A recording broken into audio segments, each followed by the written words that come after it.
Gagaganda naman baka pala nila humsisi dito. Oh, gaganda oh. Magkakasama ang mga ah ayan oh. Ang gaganda, lalaki pati ng inahin ano. Yan, yan. Anak ng iya yan. Ay, ito.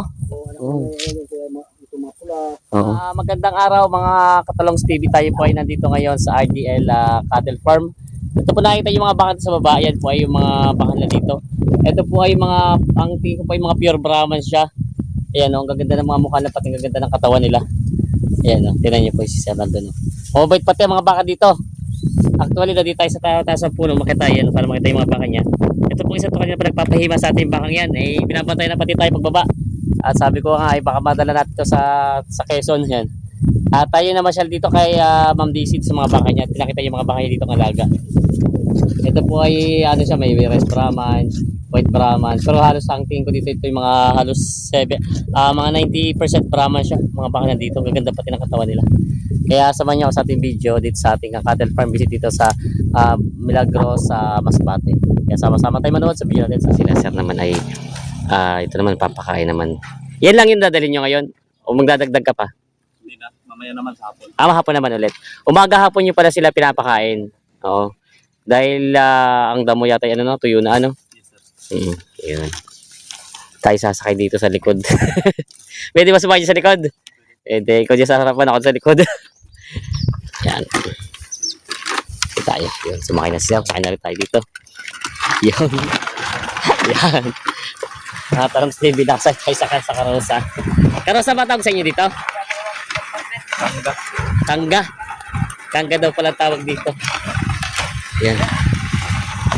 Takot na pag mga ganito na yan. Ayan. Kapit lang naman daw pala. Pasakay na lang tayo mamaya pag medyo ano na tayo paglalakad.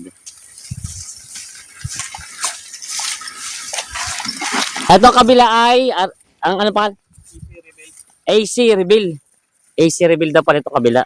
Father ni Ma'am Daisy. Tapos na naman kabila RDL. Ayan pala. Ito pala isang farm dito sa kabila. Kaya sa kanyang father. AC. Tawid tayo ng isa pa pala dito. Dito na inom yung mga baka ano. Hindi. Ayan, may sapa din sila dito.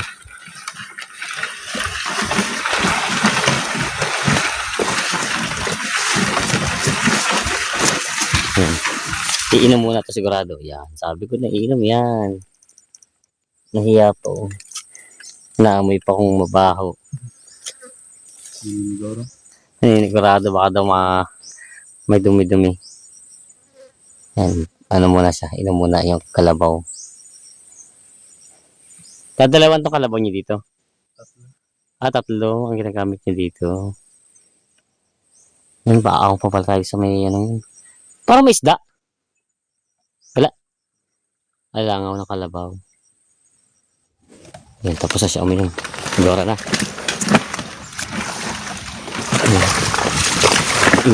Ito pala ilog din ha. Tuyo na nga lang. Ako na tayo. Ayan na. Kapit sa lubid.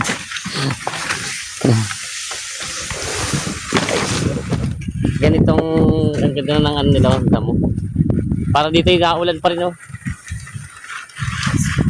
Green pa yung mga damo. Gulay green pa. Ano tawag? Di Nicola. Kaya ganito rin yung pinunta natin sa isang rancho nung nakaraan. Ganito pala mga damo nila dito. Parang hindi agad siya natutuyo katulad ng ibang damo. Tinatanim niya. Tinatanim to? Pinapa-arami sa traktora tapos tinatanim. Yun pala. So doon pinapaararo sa mga traktor tapos tinatanim talaga nito mga damong ito. Ayan, ang ganda naman yun. Pinagpaligid. May mga division yung ito kila Ma'am Daisy din yan. Oo. Kung bakit nilagyan lang ng division para pag-aalpasan siguro. Kunyari alpasa isa dito, lilipat sa kabila. Hindi makakapag sila makakain. Hindi masasagat yung pagkain. Pati ay sabi ay talagang puro marami na yung rancho. Mas marami ang mga baka dito.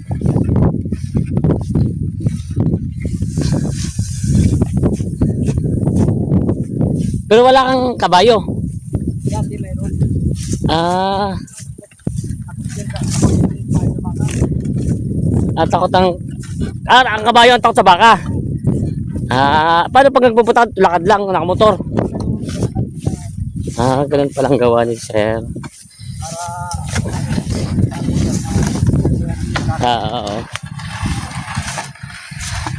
Okay. Ano naman sa paamo. Oo. Ah, para lang hindi sila mag-ano sa tao. Oo. Kasi pag hindi mo pinapinuntahan yung mga ganyan, ano eh, nailap sila, ano. Yun ang ginagawa pa rin nila pag tagulan naman doon. Kasi binibigyan pa rin kahit konti-konti. Ay, grabe. Ang lusong. Yan yung mga baka. May langit. Meron. Yung.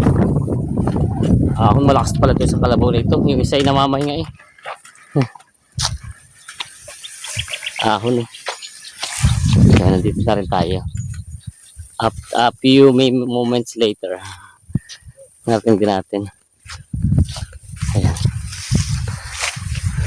Ito na itong itim na bigas ay hindi ka na makakauwi sa ano. Ayan. Ito pala yung red rice kung tinatawag nila. Ayun ang inahalo nyo dito. Red rice. Yung mga baka nila dito. Ito palang design nito ay painuman daw. Ayun. Nandito ang painuman nila. Ito yung may water pump. Hindi ko water pump. Ano ko, dahil ko sa bundok. Ah, may tubig talaga siyang ano. May sarili kaming Gripo dito pinagagalingan. irrigation. Oo. Yung sa ano ba? Saan dumadaan? Sagot pa. Yung tubig. Oo. Ay, dito, itong gripo to. Ano yan, may hose yung May hose. Ah, oo, yan pala. Kumbaga kahit medyo tag-init, may tubig talaga sila may inuman. Lapitan natin yung mga baka nila dito. Ito yung mga inahin. inahin at saka yung Dumalaga. anak at ito rin do. Ah, magkakasama na pag-iinahan. Oo. Bili. Bili rin sa maka Oo, magkabil ng mga baka dito pala. ano mga baka ito mga maganda yung lahi. Maganda ng mga baka. Dami pala. Ayun, nakatingin lahat. Oh. Iisang itsura ng mga baka nila. Oh.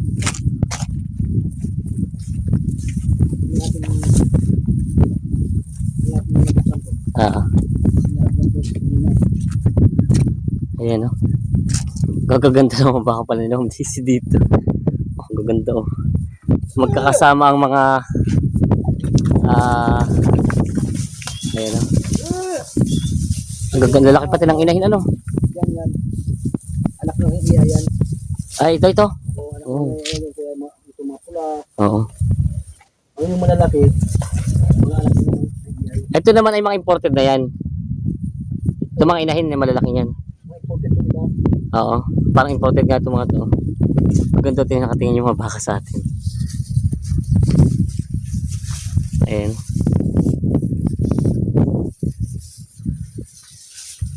Oh, bait nga, oh. Pag iba mga baka ganyan eh. Iya ito. Ay, na siya. Ay, ito yung mga lahi ng AI siya. Australian Brahman, Red Brahman. Ang nag-AI sa inyo dito yung Bayonova. Bayonova. Pwede ba pumasok? Okay lang. Ito. Oo. Ayan.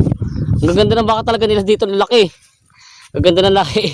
Mga pure Brahman yata ito mga to. Ang ganda, oh. Tingnan nyo lalaki ng inahin. Yung mga lalaki, mga pula, Ah, ay mga lalaki na mga ano, ah, anak yan ng mga ayay. Itong buntis na to, ah. iay na rin to kasi ano to, ano na nito sa ano, 25. Ah, Kasi mag-anak ito. Yan, pasok tayo. Yeah. Ako na may mabait sa baka, huwag kayong mag-alala. Ayan, oh. Ang ganda ng mga baka nila dito. Lapit, dali, lapit. Dali, lapit. Kamaya. Ayan. Ito pala ang lahi nila yung mga red Brahman tsaka white Brahman, ano. Gaganda ng mga baka nila dito. Ang ibig sabihin ko nga pala, ito ay bago pa lang sila Ma'am DC nag-umpisa. May ilang taon na lang sa inyong ano. Tatlong anak na yata. Ito yung mga payak na AI halos lahat. Kaya pala mga Kaya ganda. itong AI na to yun. Ito yung muna laki. Ito. Anak na ng AI din. Anak, butis na rin. Maganda pala oh. Maganda ng mga baka nila dito oh. Yun yung mga itsura oh. Parang ang tingin ko yung mga pure Brahman talaga mga baka nila dito. Sa bagay kung AI talaga, hindi mga imported nga siya. Ang inahin dito nang galing sa atin, siguro yung mga laking inahin. Tapos in-AI nila. Ayan, ang mga itsura. Maganda. Ayan.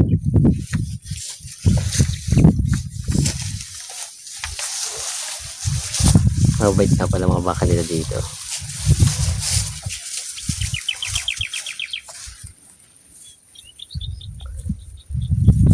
Binibilang mo kung ilan? Nabibilang pa ba ito? Kaya first time natin pumunta dito sa mga baka ni Ma'am Daisy dito sa RDL. Pero mga baka nito niya nalapit siya.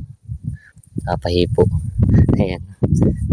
Sanay sila sa tao. Talagang ginawa niyo po pala dito sa mga baka, sinanay niyo sila sa tao para hindi mahirap alagaan. Ano? Ito yung lumapit sa atin ito. Babae ito. Babae ito. No? Pag ano daw gaganunin mo, ang hawak mo daw lagi sa baka dito sa ganito. Yan, gusto nila yung ganyan. Lihima sila. Yan. Yan ang mga baka. Ang ganda pala pag ganitong ano. Hindi ka matatakot kahit pumasok ka sa kanilang ano. Lapit talaga na lapit. Oh. Nalapit siya.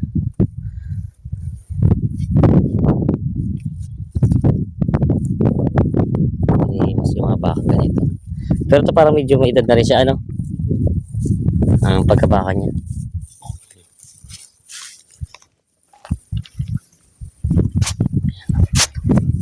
Sila parang ang ano ang lahat ng hype ganun ay pagsanay sila sa tao. Talagang sila lalapit pag ano. Kaya pala si Boss Tina ho. Ang bait itong inahin na to. Buntis na ito? May anak na kasama? Hindi kasi pag may anak kasi nga ganito, medyo matapang ang baka pero talaga mababait sila ano. Sila niyo po mga talong Steven baka nila dito. Kanina pa sa atin lumalapit. Ngayon lang nakalapit sa mga bakang ganito. Tinan niyo palawak. Sarap paikot mga ganun. Yung mga baka nila nakakita na sa atin. Ito isa kanina pa dikit sa atin eh. Ito yung mga alpas ang baka dito pero mababait. Nakakatuwa. Ito na nga ulit sir. Ano. Ito mga talong Stevie paglapit natin, pagpasok pa lang natin sa una lumapit natin itong baka ito. So gusto niya magpahimas. Sabay itong mga baka natin. Yung mga kapinay, mga gusto na rin lumapit. Tama na. Okay na. Lalapit pa rin nahabol siya. Diyan ka na kay boss mo. At sa amo mo talagang tunay. Yan. Yung iba parang gusto na rin lumapit yung mga bisiro. Napalapit natin yung mga bisiro.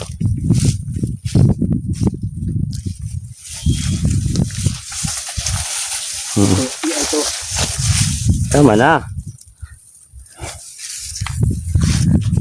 Yan. Lumatalong Stevie na tayo sa RTL Livestock Cattle Farm. Yan. Ito po yung mga baka na dito. Ang kagandahan po sa mga baka na ito, napakababait. Yan. Nandito tayo sa loob ng rancho nila. Yan si Sir. Oh. Ayan. Oh. Tignan niyo. Kaganda ng mga bakang lapati dito. Ito pala puro AI na siya. AI yan na siya. Ay Bayonova. Okay naman na yan. Video mo kala ko sa taas. Para makita. Yan mga talong Steve. Dito tayo sa taas ng puno dahil wala tayong drone. Yan, okay tayo dito sa taas ng puno para kita yung mga baka nila dito. Ayan po yung mga baka nila. Yun.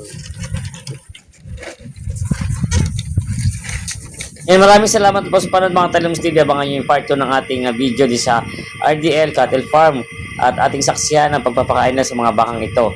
At syempre, nagtanong nilang informasyon, lalong gate sa mga lahok ng mga pakain na din sa mga bakang ito. Kaya, pa-share po ng ating video at huwag nyo kalimutan mag-subscribe. And maraming salamat po mga talong Steve. Kita kayo sa ating part 2. God bless, happy farming.